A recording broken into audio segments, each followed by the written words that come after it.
They're watching right now, and hello to all of you out there. Saw some of you weighing in on the chat this morning as you were turning the service on. And then we have a whole podcast community that follow the messages, and they download those things and then listen to them whenever that works for them. And I know I've chatted with a lot of you that from time to time when you can't be here, that's what you do. But February was our biggest month ever for podcast downloads. Over 27,000 podcast downloads that month, hitting bigger bandwidth downloads than ever. So we're just excited that more people are finding Friends Church and finding a message, inspiration that is moving them toward making a difference in their world. And so anyways, shout out to all of you out there in the podcast community. If you're new, just joining us recently, hey, welcome aboard. Glad you're here. Okay. A couple weeks ago, I had a coffee meeting booked on an afternoon, and which we do. We'll meet with different ones from within our community. This person was from our community, and knowing that, I went and packed the morning full of a bunch of different stuff. Had a few meetings in the morning, and then. But the nature of that day, I had some deadlines at the end of the day, and so as soon as I finished those meetings, I thought, I'm just going to rip home, send off a few emails, get a few of these things done out of the way, and then I can go and enjoy this coffee with a new person in our community. So anyways, finished up all my meetings in the morning. I went ripping home, started responding to some email, and saw one that came out of the blue, unexpected. I thought, oh, gee, I better deal with that really quick. That led to a phone call. Led to another email. You know where this is going. All of a sudden, I am immersed in stuff in my home office, and an email pops up. Hey, Jeff, did we get our wires crossed? And I instantly realized, oh my God. What happened next inside my head was nothing short of waterboarding torture. Have you ever had those moments where you do something and everyone has their stuff, but for me, just ice ran through my veins. I'm realizing I have stood up this person, completely brain farted. And by the time I would be able to get down for that meeting, it wouldn't even make sense. There is in hindsight, I look back, there is this critical voice in times like this that moves into my head. And it's just kicking the crap out of me. How absent-minded can you be, Jeff? Who does this? You had a simple couple things to do, and then you get going. What is your...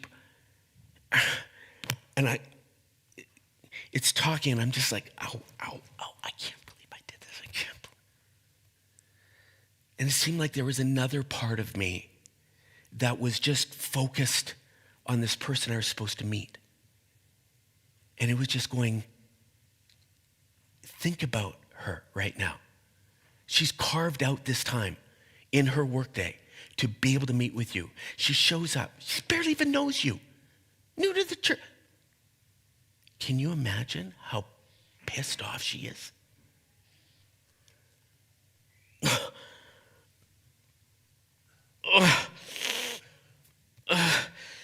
And I start sending back an email saying, I am so sorry. This voice is saying, you better apologize profusely, because she needs to understand how disappointed in yourself you are.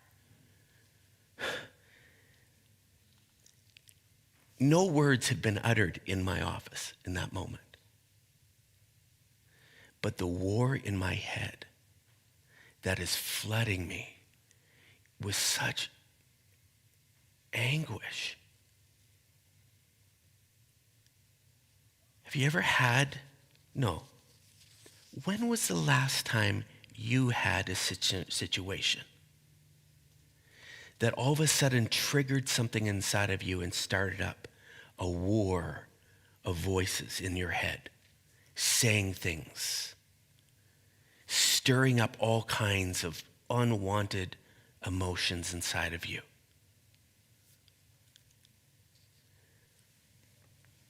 Just giving you that sick feeling.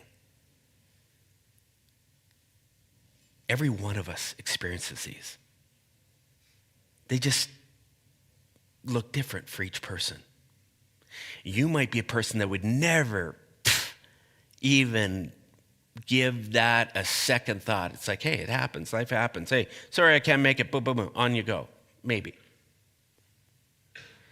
Your voices come out at different kinds of different things that happen. Some people, the part that gets going inside of you is kind of a perfectionistic voice, perhaps. Constantly pointing out the one thing you didn't do right. You did all this glorious work, but yeah, you forgot that one thing. And it just keeps needling you, going, no, not good. Not good. You go to write that exam and you just hit short, and it's like you can't let up. It's going, really? Some have a pessimistic part that comes alive, the voice.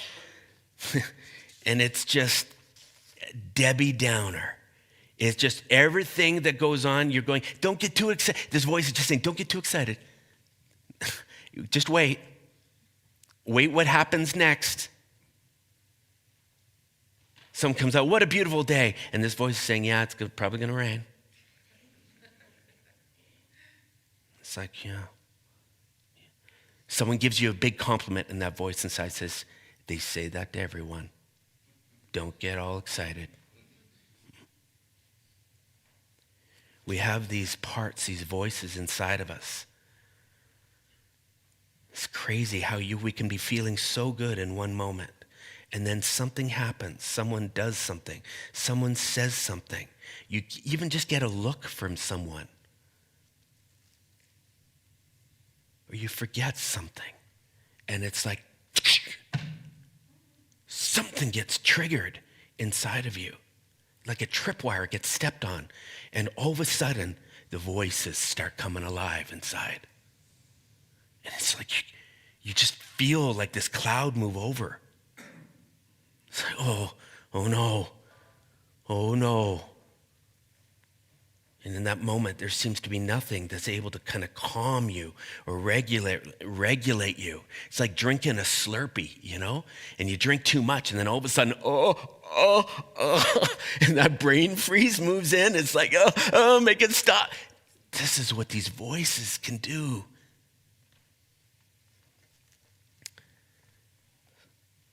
Sometimes these moments can create such internal turmoil that it boils to the surface and finds yourself now reacting. Your poor family member that just happens to be in the room at the wrong time when this is going down, and you snap. You start saying things, you slam on a door. It's like everything starts boiling out. Yeah, it's almost like it's just involuntary, knee-jerk reactions that are coming out. Reacting to this. It's like we can become possessed by something. My wife and I, Kathy and I, we've been married we'll be 35 years this year. I love Kathy. She's my favorite person. But I'm telling you, even to this day, 35 years in, Kathy can say just the littlest thing, and it sends me into Slurpee brain freeze, where I've noticed sometimes it's something simple as she'll be talking to one of my boys, and she'll say, oh yeah, well, Dad promised to fix that thing. I guess I got to get it fixed. And it is like a, and the voices are talking internally, and I am reacting. You know what I'm talking about? What kinds of things get you triggered?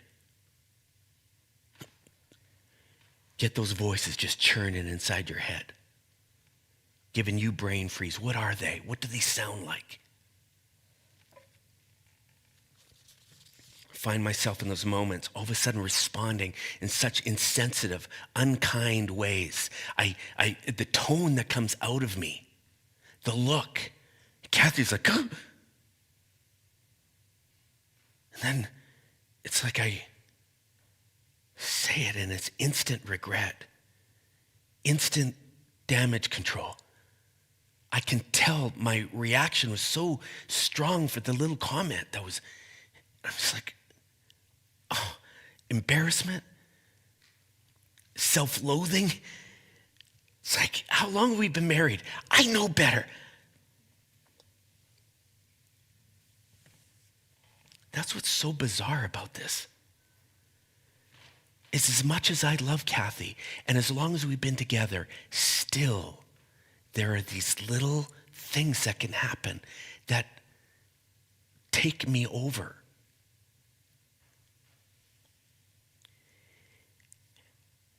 And the more I talk to people and the more I even look at my life, this process can become so normalized.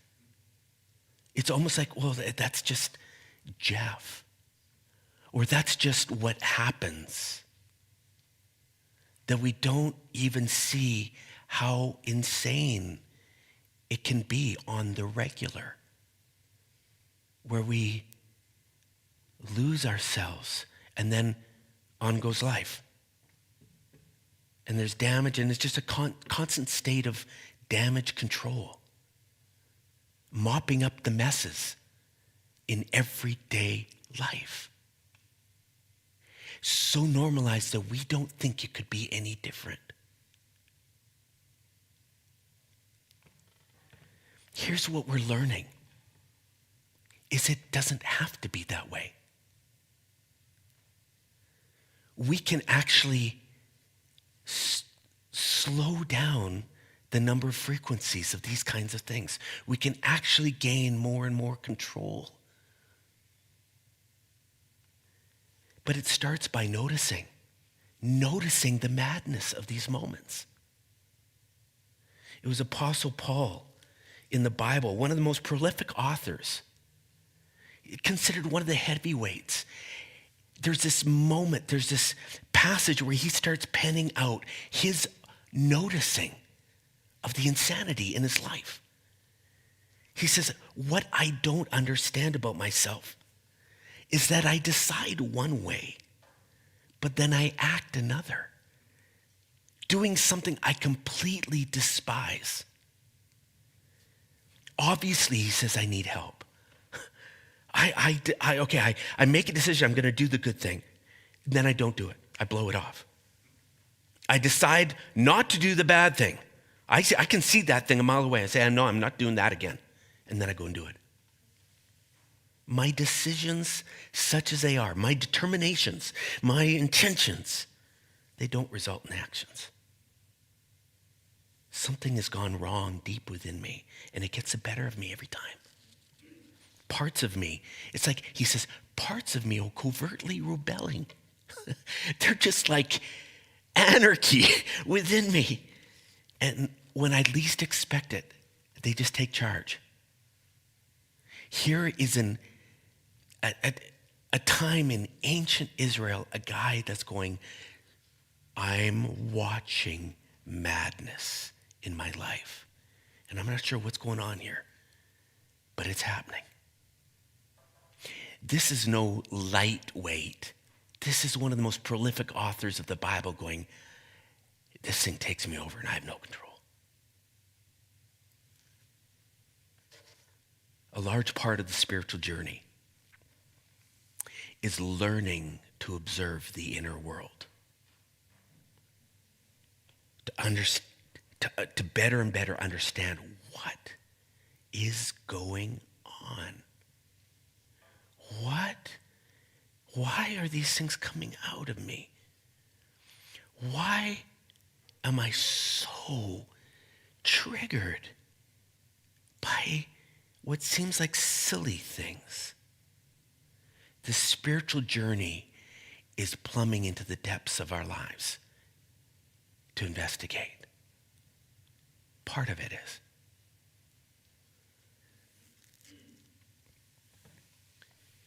Understanding what might be causing these voices to speak.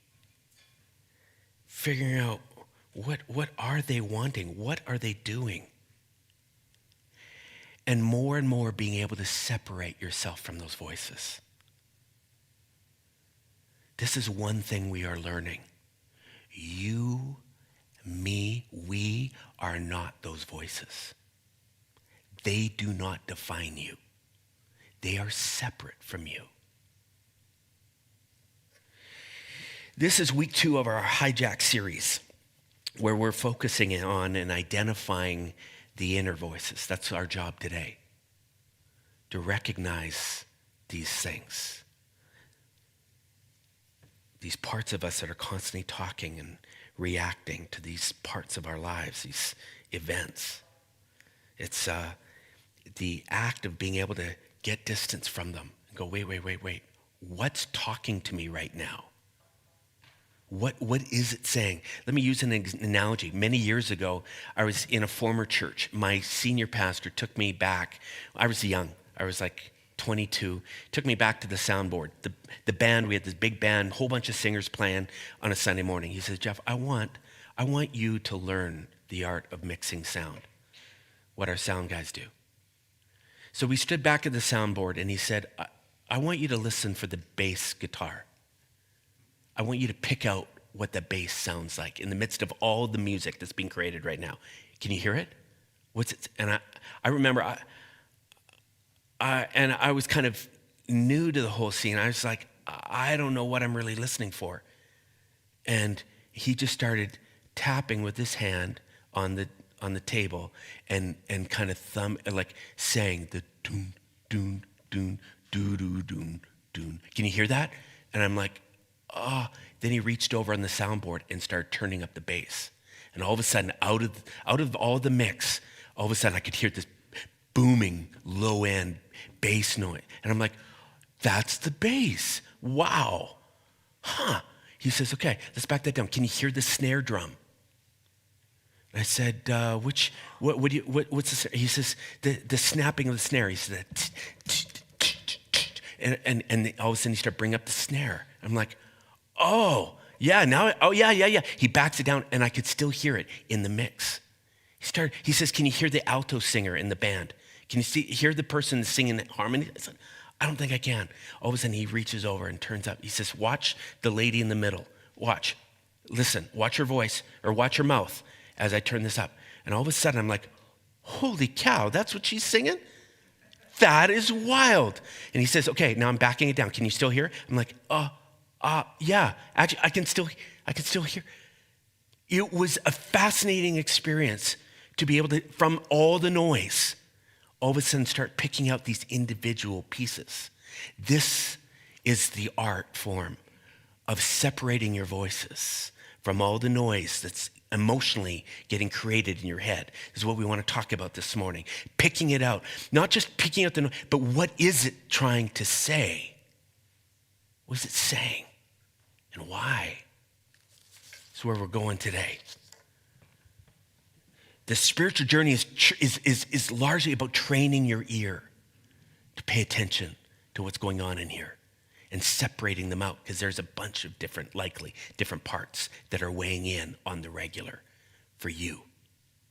And your parts will sound different than the person right beside you. They will key in on particular things that the person beside you likely, it's a completely different thing.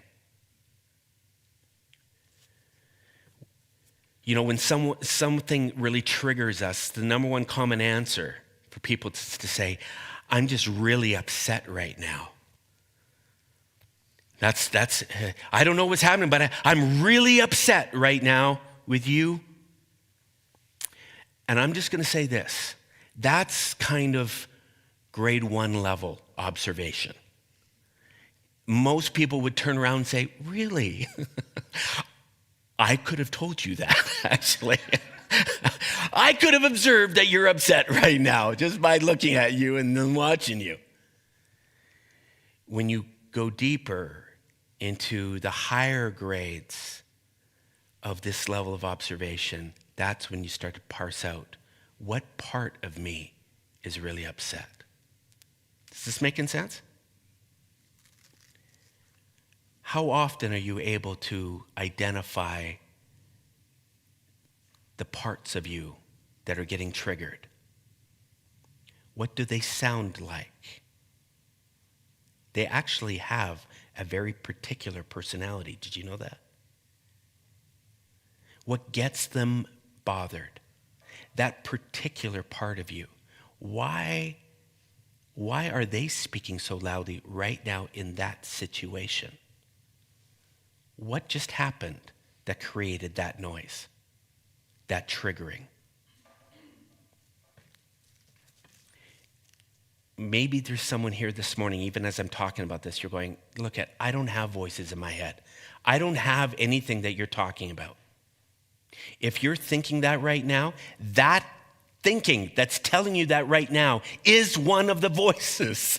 They're talking to you and going, yeah, no, not me. You have this stuff going on inside of you. Perhaps it's so ingrained in your subconscious that you haven't really noticed it. That's okay. Today is a new day. Today might be the first day when you start to just look inward and listen in a new way, where we start turning up the bass channel or the alto and you begin picking it out. The spiritual journey will ask you to be more observant than you've ever been before. What I didn't realize really up until maybe the last number of years, I mean, I've been in this game a long time. I did not realize that these voices that are talking within me, that are telling me, watch out, get angry, don't take that, they're about to screw you over. Say yes, Jeff, do this, do that. These voices, as much as they might beat me up for having missed a coffee date, they're actually trying to protect me. Did you know that? These voices they're doing their very best to try to protect you from some kind of emotional wound. This was interesting. Last week, Vince interviewed Lori. And if you were here, you're watching that, you watched.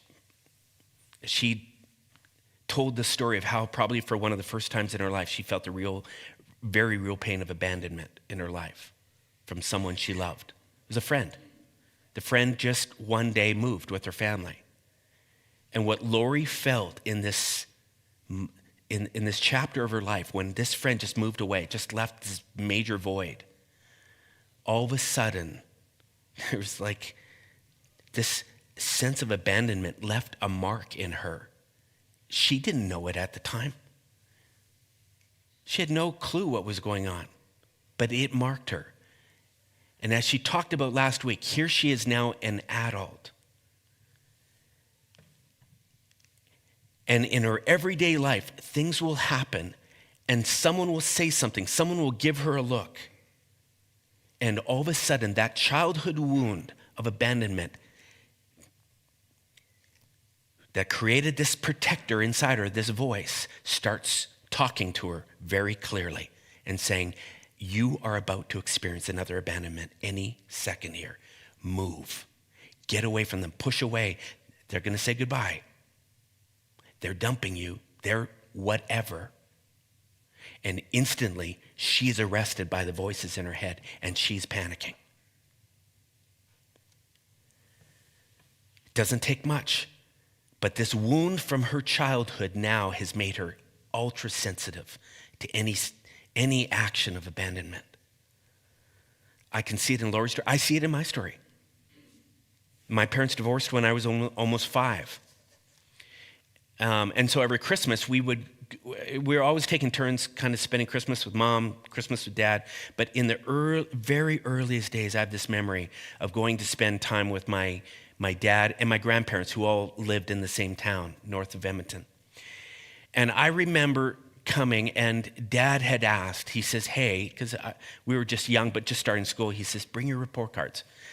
I didn't even know that, but Mom put it in my suitcase, I guess. And I remember just at one point, my grandparents and my dad pulling out the report card. I didn't even know what was in it, but I do remember them being concerned by what they read. I remembered the faces on my grandparents changing. They went from this excitement that they loved us so deeply, but something on my grandfather's face changed. And he went stern on me. And he started warning me. He's like, Jeff, you need to dig in, pal. I don't know what all he said, but I just remember never seeing that face on my grandfather and hearing the tone. And a little 5-year-old begins freaking out, like my grandfather doesn't love me anymore. Now, with everything going on, of course, I'm living with my mom. I'm separated from my grandparents and my dad. I'm probably just ultra sensitive, right? But I remember panicking. So what does a 5-year-old do when he's trying to kind of figure out a way to make sure his grandfather won't stop loving him? I remember making my bed. Making my bed when I was with my grandparents. I remember making sure I was eating everything that was on my plate. And just constantly looking for validation, looking to try to please my grandfather. I wanted to see his face go back to what it was.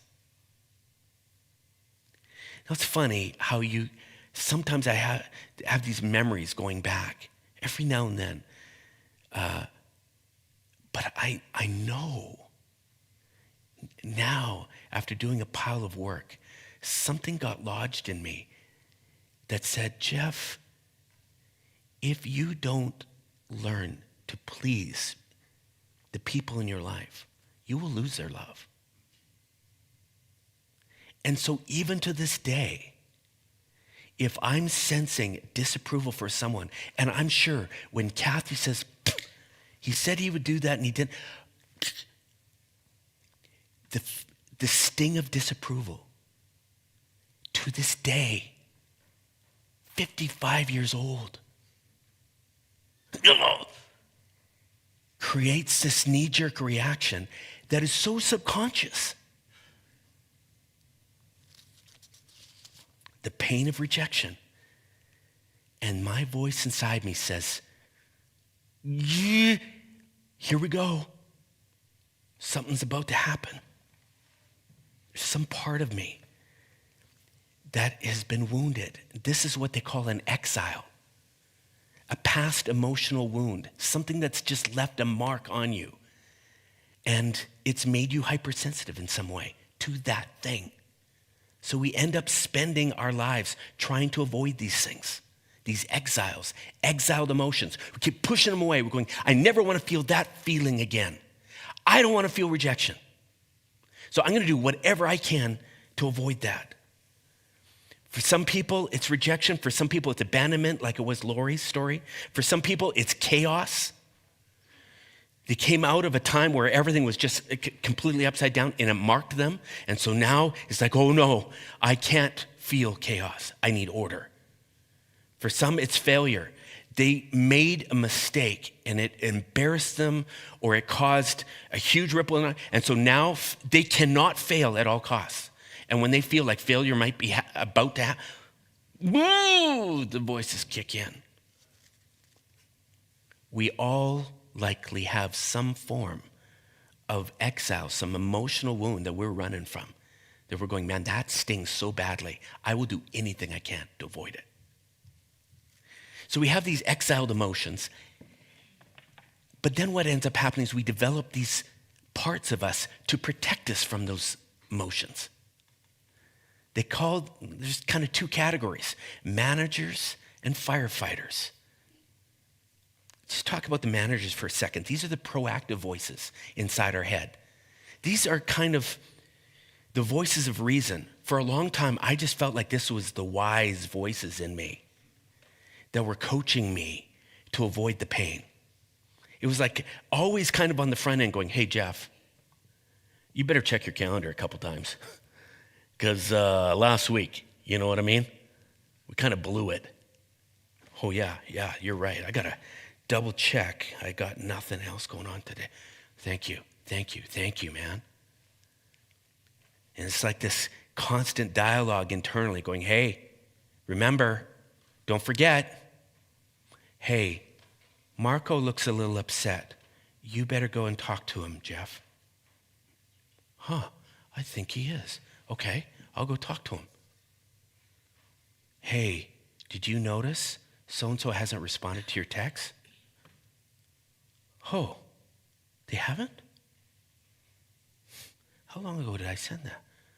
What's going on? They might be upset. Yeah, I better do so. Yeah, you better. Better reach out to them right away. These are what you call managers. They're on the front end. They're going, look at, before you hit that nerve, act. Do you recognize some managers in your life? Sometimes it's not, sometimes they sound very controlling. These are the ones that are really trying to keep you from ever feeling powerless. If someone feels like they're going to start taking charge in an area that's going to steal your freedom, that controller is going, nope, not on my watch. Get over there and tell them. That's not your decision to make. We talked about the pessimist that's just in your ear. Don't get too excited. Something's going to happen. Don't do it. You're going to be disappointed. And it's protecting from disappointment. It's going, don't get your hopes up. You're going to get burned. Okay, I won't. Everyone around, we're so excited. And your voice is going, don't play into it. So what is it? Why? Because down deep you're going, I know the pain of disappointment. I don't want to feel that. You recognize any of these? What about the self-critical voice? You'll never measure up to those people. Why are you even in that company? You're so outclassed. Why are you even dating that person? She's way out of your league. What's going on there? Man, that self-critical voice might sound ruthless. But this voice is actually, in a demented way, sometimes trying to protect from potential failure. Don't bother signing up for that. You will fail. And you'll be exposed. And then everyone will see. And you'll be embarrassed. Don't do it. Okay, I'm not signing up for that. You see how these voices, these managers, they're trying to protect. But man, what they can call you to do or influence you to do might not always be in your best interest. They're just doing what they think they know to do. There's passive voices. There's caretaking voices. All you mothers out there, those caretaker voices especially, that are saying, you watch out for that kid. No matter what your needs are, forget your needs. You take care of them. You're not important. You give up your life for that kid of yours. Yes, I need to. Hypervigilance. Watch. Don't relax. No, you got to stay busy. Something could happen. The shoe's going to fall. Rigid. Don't start getting lax. No, things are going to get chaotic again. No, lock it down. We follow the rules around here. You recognize any of these? Can you name one manager in your life right now that shows up in these times? What does it sound like?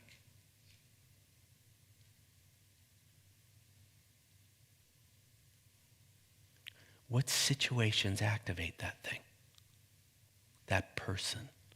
Because, man, they have personalities, don't they?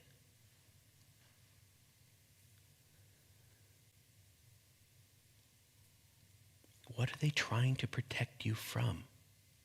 This is such valuable information, folks. It gets out, it'll take you out of this, I'm just upset right now, to know something very specific in me is trying to keep me from feeling something. There it is. As you get familiar with your managers, you will begin to notice quicker and quicker when they're kicking in. As we've been doing this work, it's amazing how I can watch it in someone else. I could see it.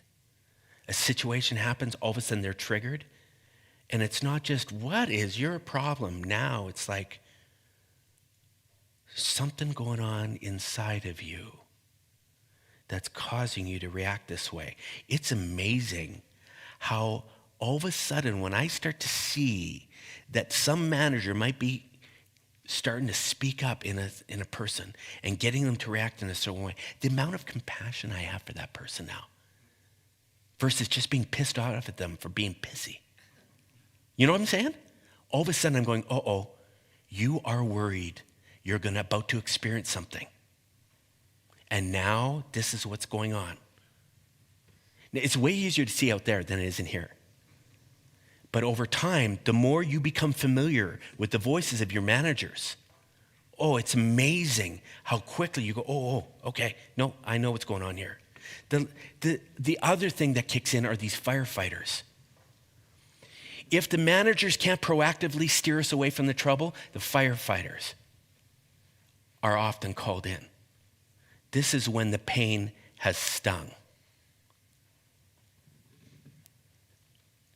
When I feel the sting of rejection, I have a firefighter of rage that comes out of nowhere. And I show my teeth like a dog. And all of a sudden I'm growling and I'm ready to snap. The firefighter is like a firefighter in our everyday lives. When they come to a house that's on flames, they don't go with kid gloves trying to unlock the front door, man.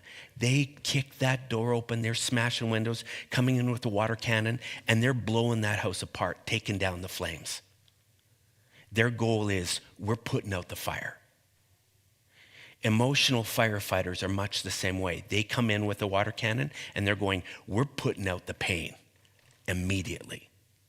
Now, my rage firefighter just says, I am going to deflect that thing. I'm going to send it back your way, and I'm going to make you feel pain. And maybe in the process, I will forget about my own pain. But these firefighters take on a lot of different looks.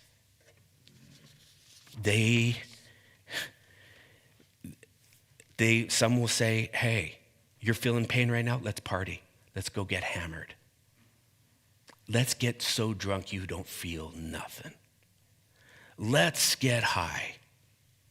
Let's go shopping. Let's buy something that's going to make you feel real good. Let's self-harm. Maybe it's suicide. They will turn to any form of escape, numbing they can. They will just say, you can't feel this pain any longer, so let's do something about this. The problem with these firefighters is they're just so destructive. And so you'll notice people who have allowed the firefighters to run their course, there are many that end up in all forms of addiction. And that could be food, could be drugs, could be shopping, could be porn, could be over-exercising. There's affairs. These firefighters will just say, we need to end the pain, and we're going to find something that just gets the endorphins going.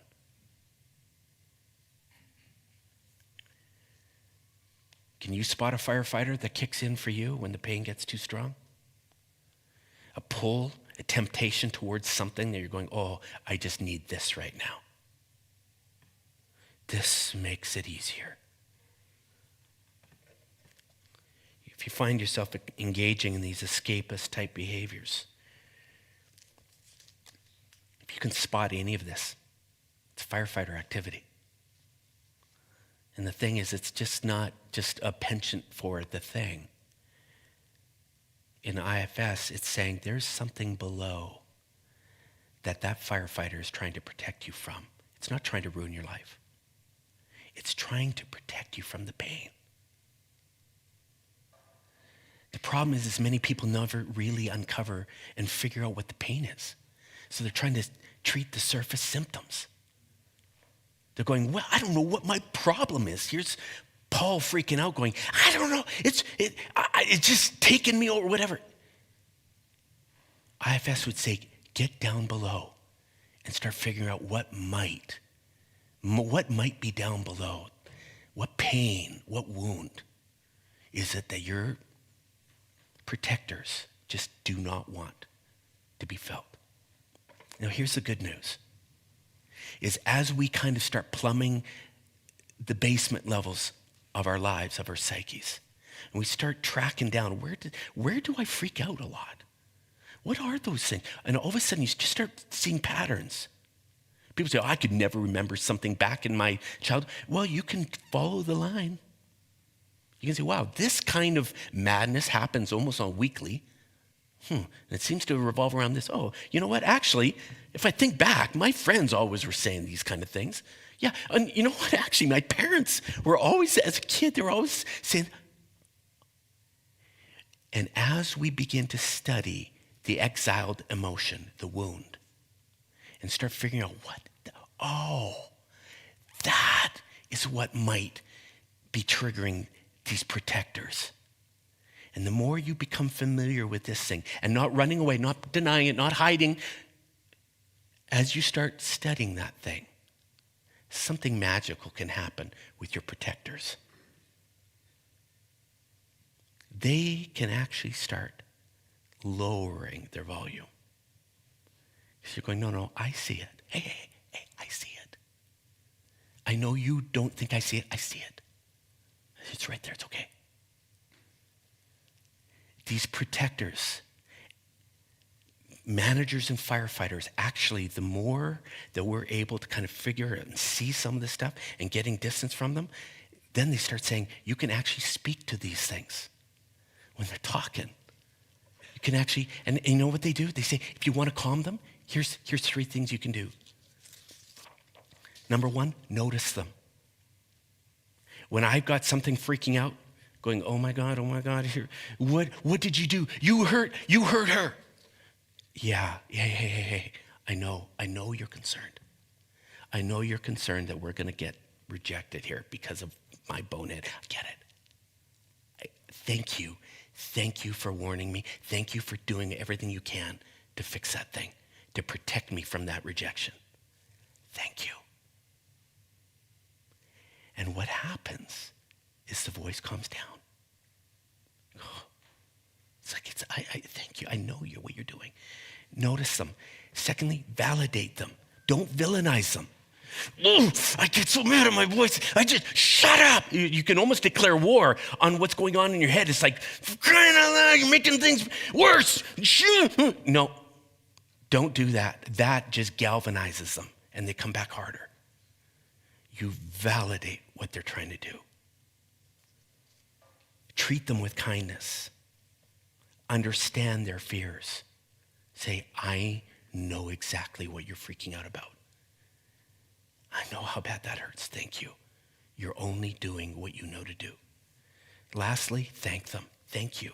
Thank you for doing your best to help me. Even your firefighters that might be leading you into self-sabotaging behavior, just saying, I know you don't want me to feel that pain. Thank you. I get it.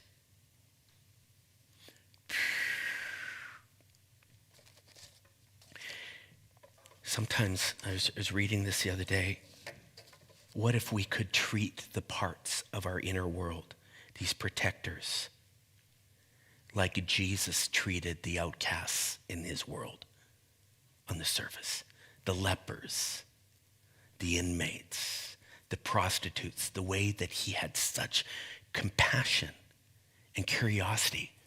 He could warm up to them and say, come on, Talk to me. What's going on?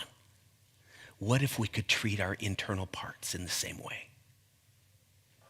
That's the assignment this week. I hope in the time we've been here, you've been able to look up at a manager, perhaps, at a firefighter and go, oh, that one's in play. I know that voice. And I hope this week that you would just pay attention to it. You just listen to what it's saying, what it sounds like. And that perhaps you would just thank it for all the years, even you didn't even know all that it was doing. You could just thank it for the role that it's been trying to play in protecting you. May this week we grow, when we take a big step closer to getting to know our internal parts and being able to bring greater and greater levels of peace. That's my prayer for you, my prayer for me too. All right, that's all we got. Thanks for joining us this morning.